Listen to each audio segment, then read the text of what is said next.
আল্লাহ আমার রব, এই রবি আমার সব। দামে দামে তুন মনে তারি অনুভব। তোমার দুনিয়াতে আমি যেদিকে তাকাই, অথই নিয়ামতে ডুবে আছি সবাই। পাক পাখালির গানে শুনি তসবি কলো রব, তসবি কলো রব। আল্লাহ আমার রব, এই রবি আমার সব। আসসালামু আলাইকুম প্রিয় দর্শক, আপনারা যারা দেশে আছেন প্রবাসে, সবাইকে অনেক অনেক প্রীতি ও শুভেচ্ছা। শুরু হলো আপনাদের প্রশ্ন নিয়ে আপনাদের এই প্রিয় অনুষ্ঠান আপনার জিজ্ঞাসা। আপনাদের সাথে আছি আমি জয়নুল আবেদিন আজাদ। আজকেও আপনাদের প্রশ্নের জিজ্ঞাসার জবাব দিচ্ছেন বিশিষ্ট আলেম ডক্টর মোহাম্মদ সাইফুল্লাহ। আসসালামু আলাইকুম ওরহমতুল্লাহি ওয়া বারাকাতুহু। প্রিয় দর্শক, চলুন তাহলে জিজ্ঞাসার জগতে শুরুতেই একটি ইমেল, এটি পাঠিয়েছেন মোহাম্মদ শহীদুল্লাহ, মিরপুর, ঢাকা থেকে। লিখেছেন, আমার জাকাত সম্পর্কে কিছু বিষয় জানার ছিল। এক, কোনো বাণিজ্যিক প্রতিষ্ঠানে অর্থ লগ্নি করলে সেই বাণিজ্যিক প্রতিষ্ঠান কর্তৃক জাকাত কর্তন করা হলে তা ইসলামী দৃষ্টিতে ঠিক হবে কি? ধন্যবাদ, গুরুত্বপূর্ণ প্রশ্ন করেছেন। বাণিজ্যিক প্রতিষ্ঠানে যদি অর্থ লগ্নি করা হয় আর ওই প্রতিষ্ঠান যদি জাকাত কেটে নেয়, তাহলে এটি কতটুকু শরীয়ত সম্মত হবে? আসল কথা হচ্ছে, প্রতিষ্ঠান জাকাত কেটে নেওয়ার অধিকার রাখে না। জাকাত মূলত ব্যক্তির সম্পদের উপর জাকাত ফরজ হয়। ব্যক্তি তার সম্পদ থেকে ব্যক্তিগতভাবে জাকাত বের করবে এবং এই জাকাত আদায় করবে জাকাত আদায়ের যে অথরিটি রয়েছে তাদের কাছে। বাকি কোনো প্রতিষ্ঠান দেখা যায় যে প্রতিষ্ঠানের যে সমস্ত শেয়ার হোল্ডাররা রয়েছে তাদের কাছ থেকে আলোচনা সাপেক্ষে তাদের কাছ থেকে জাকাতটা আদায় করে নেয় এবং প্রাতিষ্ঠানিকভাবে সেটা জাকাতটা মানুষের কাছে যাদের কাছে ডিসবার্স করা দরকার, বন্টন করা দরকার, সেভাবে বন্টন করে থাকে। এটা একটা ম্যানেজমেন্ট, সমঝোতার মাধ্যমে। এটা ম্যানেজমেন্ট। এই ম্যানেজমেন্টটা যদি সবাই মিলে সম্মতি হয়, সবাই এর উপর রাজি হয়, সন্তুষ্ট হয়, তাহলে এটি নাজায়েজ কিছুই না, এটা জায়েজ হতে পারে। বাকি এমনি আপনার কাছ থেকে জাকাত কর্তন করার বিধান নেই। কোনো শেয়ার হোল্ডারকে না জানিয়ে তার কাছ থেকে জাকাত কর্তন করবে প্রতিষ্ঠান, এই কাজটি মোটেও বৈধ নয়। এটা প্রতিষ্ঠানের এই অধিকার নেই যে প্রতিষ্ঠান জোরপূর্বক কারো কাছ থেকে জাকাত কর্তন করে নেবে। কিন্তু প্রতিষ্ঠান সম্মতির মাধ্যমে সবার সাথে আলোচনা করে যদি মনে করে যে আমরা একসাথে জাকাতটা আদায় করব এবং সবার কাছ থেকে জাকাতটা আদায় করে নিয়ে সেটি জায়েজ রয়েছে, না জায়েজ নয়, সেক্ষেত্রে আপনি সম্মতিও দিতে পারেন। বাকি আপনার এখানে একটি বিষয় রয়েছে, সেটা হলো এই জাকাত আদায়ের ক্ষেত্রে যদি আপনার সুনির্দিষ্ট কোনো দৃষ্টিভঙ্গি থাকে, তাহলে আপনি প্রতিষ্ঠানকে ক্লিয়ার করে দেবেন যে আমার সম্পদে জাকাত আমি দেব, আমার সম্পদ থেকে জাকাত আদায় করার প্রয়োজন নেই। সেক্ষেত্রে আপনি ব্যক্তিগতভাবে জাকাত আদায় করতে পারেন এবং প্রতিষ্ঠানকে সেটা আগেই ইনফর্ম করে দিলেই যথেষ্ট হয়ে যাবে। লিখেছেন, নিসাব পরিমাণ অর্থ না থাকলে জাকাত কর্তন করা কি ঠিক হবে? এর অর্থটা কি? কেউ জাকাত কাটছেন, জি, কিন্তু তার নিসাব পরিমাণ অর্থ নেই। তার তো নিসাব পরিমাণ অর্থ না আসলে জাকাতই আসবে না। জাকাত কর্তন করবে কোথা থেকে? এটা ঠিক নয় না, জাকাত কর্তন করারই সুযোগ নেই, জাকাত নেই তো। যে এই সম্পদের উপর জাকাত প্রযোজ্য নয়, জাকাত আসে না, এই সম্পদ থেকে জাকাত কর্তন করার কোনো সুযোগ নেই। সুতরাং এটা এই প্রশ্ন আসারই কোনো সুযোগ নেই যে নিসাব পরিমাণ জাকাত সম্পদ নেই অথচ সেখান থেকে জাকাত কর্তন করা হবে। জাকাত কর্তন করবে কোথা থেকে? জাকাত কর্তন করা বৈধ নয়, জাকাত নেই এখানে। জি, লিখেছেন, নাবালকের অর্থের উপর জাকাত কর্তন করা কি ঠিক? হ্যাঁ, নাবালক ব্যক্তি কিন্তু অর্থের মালিক। যেমন নাবালক কোনো শিশু সন্তান, সে 10 কোটি টাকার মালিক, এখন কি আপনি তার এই সম্পদে জাকাত দেবে না? সে প্রশ্নই আসে। তার তো অভিভাবক আছে। হ্যাঁ, তার অভিভাবক রয়েছে, অভিভাবক জাকাত দিতে পারবে। আর এই সম্পদের মালিক তো সে। জাকাত তো মূলত ব্যক্তির উপর ওয়াজিব হয় না, জাকাত ওয়াজিব হয়ে থাকে সম্পদের উপর। যেহেতু সম্পদ রয়েছে, সম্পদের উপর জাকাত ওয়াজিব হয়ে গিয়েছে, তার অভিভাবক তার সম্পদ থেকে জাকাত বের করবে এবং এটি অভিভাবকের দায়িত্ব জাকাত বের করা। এখানে কর্তন বারবার আসতেছে, এটা এই বক্তব্যটাই শুদ্ধ নয়। কারণ জাকাত কর্তন করার বিধান নেই, যে জাকাত দেওয়ার বিধান আছে। জাকাত দেওয়ার বিধান রয়েছে, জাকাত বের করবে। সম্পদের মালিক যিনি রয়েছেন তিনি জাকাত বের করবেন। জাকাত কর্তন কথাটা এটা কোনোভাবে শুদ্ধ নয়। জাকাত কর্তন করবে কে? আর তিনি মনে হয় কোনো প্রতিষ্ঠান জাকাত কর্তন করে নিয়ে যাচ্ছে। ওটা আমরা প্রথমে বলেছি না, এটি শুদ্ধ নয়। কোনো প্রতিষ্ঠান আমরা বলেছি যে জাকাত এভাবে কর্তন করার অধিকার রাখে না। এই প্রসঙ্গত এখানে একটি বিষয় আসতে পারে, সেটা হলো যেমন নামাজ বা রোজার ক্ষেত্রে বালেগ বা বয়সের একটি বিষয় আছে, কিন্তু জাকাত দেওয়ার ক্ষেত্রে কি বয়সের কোনো বিষয় আছে? না, এটা ব্যক্তিগত ইবাদতের জন্য জাকাতের মানে বয়সের বিষয় রয়েছে।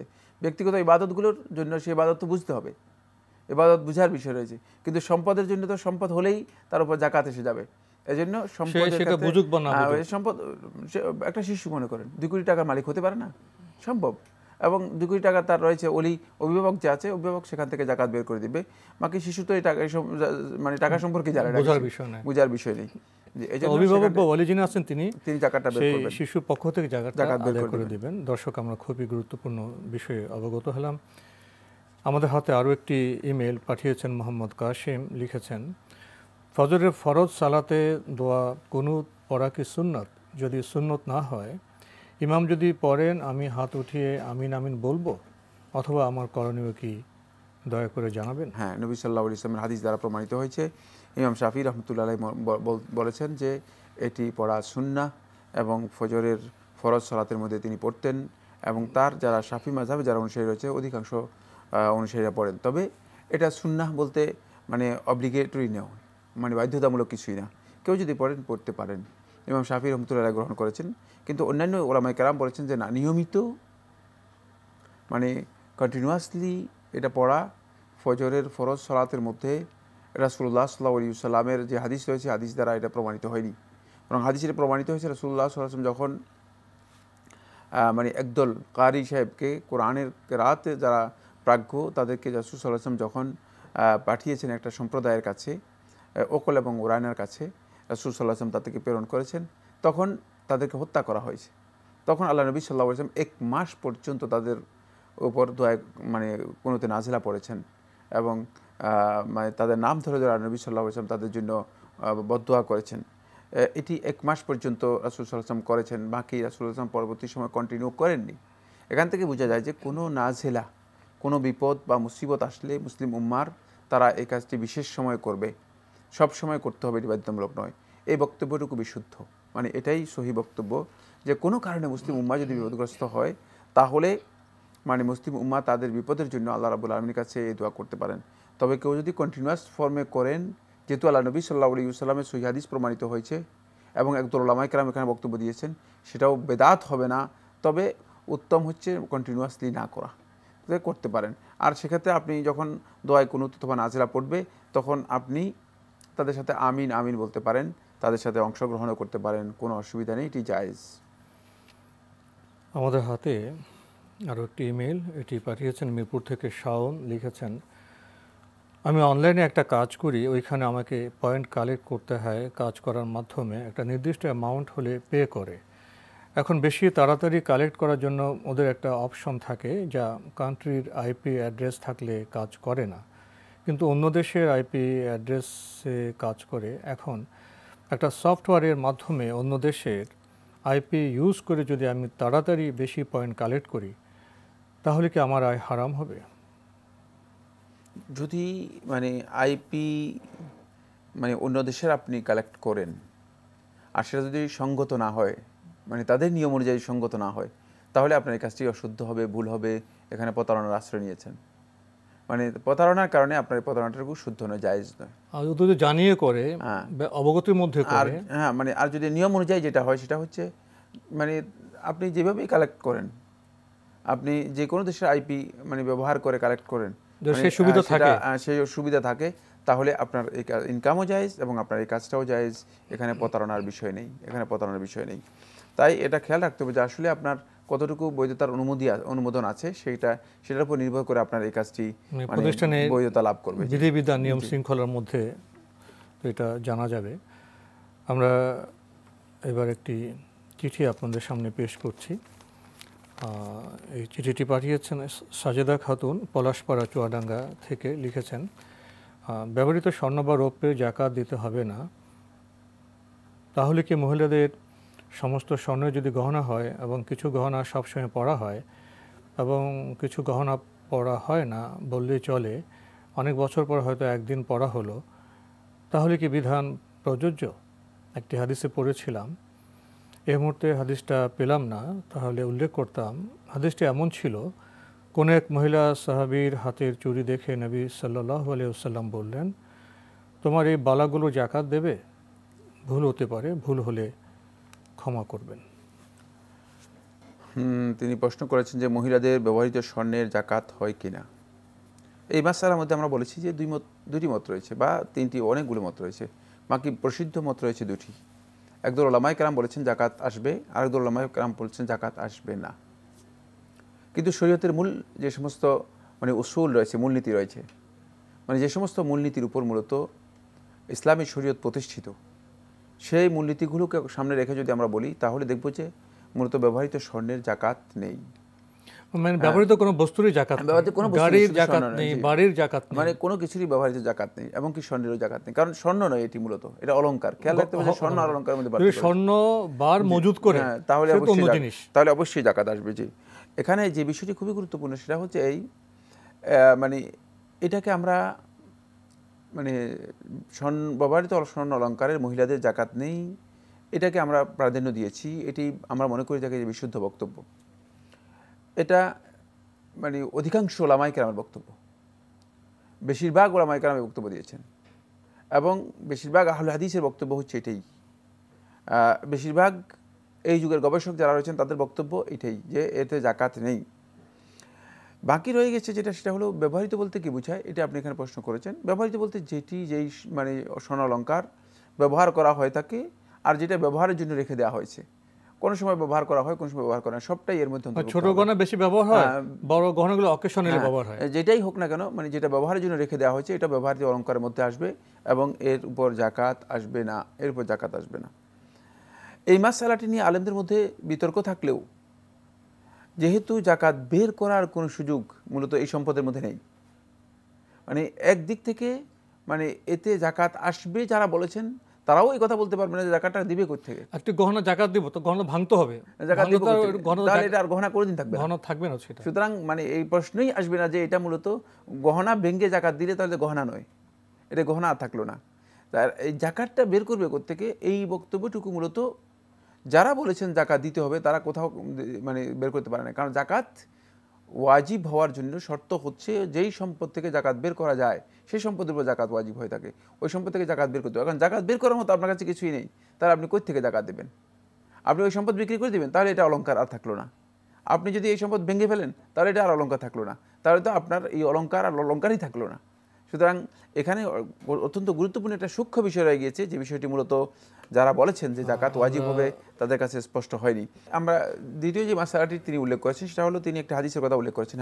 বালা প্রসঙ্গে হাদিসটি আপনি ঠিকই উল্লেখ করেছেন। আমর ইবনে শুআইব থেকে বর্ণিত হাদিসটি সনদের দিক থেকে ইমাম শাফি রহমতুল্লাহ এটাকে দঈফ বলেছেন, অধিকাংশ আহলুত তাহকিক মুহাক্কিক উলামায়ে কেরাম দঈফ বলেছেন, আবার কেউ কেউ বিতর্ক করেছেন।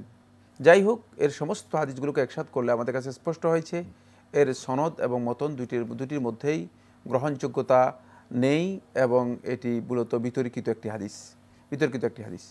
যদি লাউ ফারাদনা বিসিহাতিল হাদিস, যদি আমরা এই হাদিসটাকে সহিহ ধরে নেই, তাহলে এই হাদিসের মধ্যে হাফিজ ইবনে হাজার রাহিমাহুল্লাহ তাআলা বলেছেন, এখানে মূলত সদকা বলতে অথবা জাকাত বলতে বোঝানো হয়েছে স্বর্ণ অলংকার অন্যকে ব্যবহার করার একটা সুযোগ দেয়া।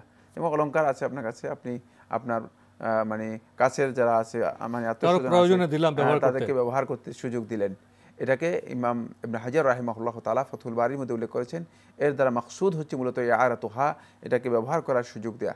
কারণ হচ্ছে এটা অন্য কোনোভাবে আপনি এখান থেকে জাকাত দেওয়ার কোনো সুযোগ নেই বের করতে, তাহলে জাকাত ভেঙে ফেলতে হবে, অলংকার ভেঙে ফেলতে হবে।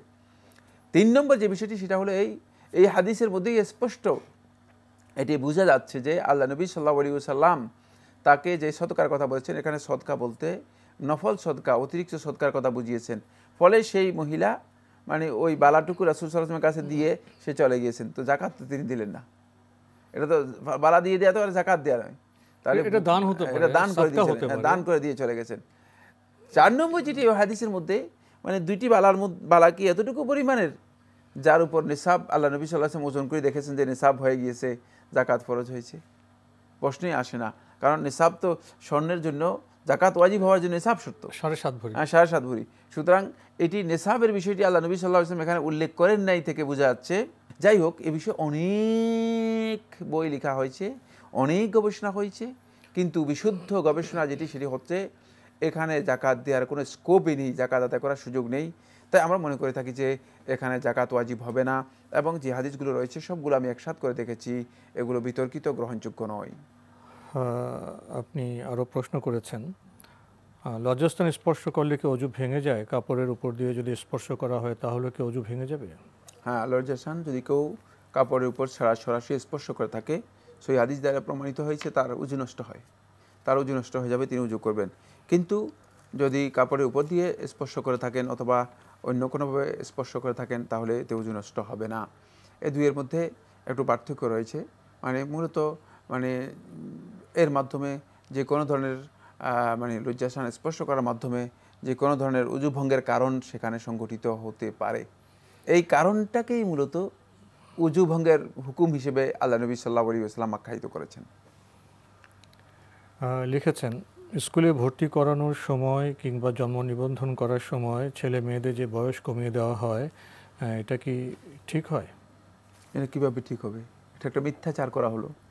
মানে কেউ প্রশ্ন করেন যে আমি একটা মিথ্যা বলেছি, এটা কি ঠিক হয়েছে? এটা কীভাবে সত্য হতে পারে?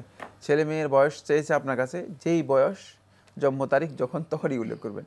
এখন আপনি মিথ্যা জন্ম তারিখ উল্লেখ করলে এটা কোনোভাবেই বৈধ হবে না, এটি হারাম, এটি জায়েজ নেই। যারা করছেন তারা মূলত ভুল কাজ করছেন। লিখেছেন, অন্যান্য ব্যাংক নির্দিষ্ট হারে লাভ দেয়, ইসলামী ব্যাংক নির্দিষ্ট হারে লাভ দেয়, তাহলে অন্যান্য ব্যাংক যদি সুদ হয় তাহলে ইসলামী ব্যাংকগুলোর সুদ হবে না কেন? বুঝিয়ে বলবেন। এটি একটি দীর্ঘ বক্তব্য। বাকি মোদ্দা কথা হচ্ছে এই সিস্টেম এবং পলিসির কারণে মূলত ইসলামী ব্যাংক এর এটি সুদ হবে না। আর অন্যান্য ব্যাংক যেহেতু সুদের ঘোষণা দিয়েছে এবং ঘোষণা দিয়ে তারা সুদ আদায় করতেছে, তাদেরটা সুদ হওয়ার ব্যাপারে কোনো দ্বিমত নেই, কোনো বক্তব্য নেই।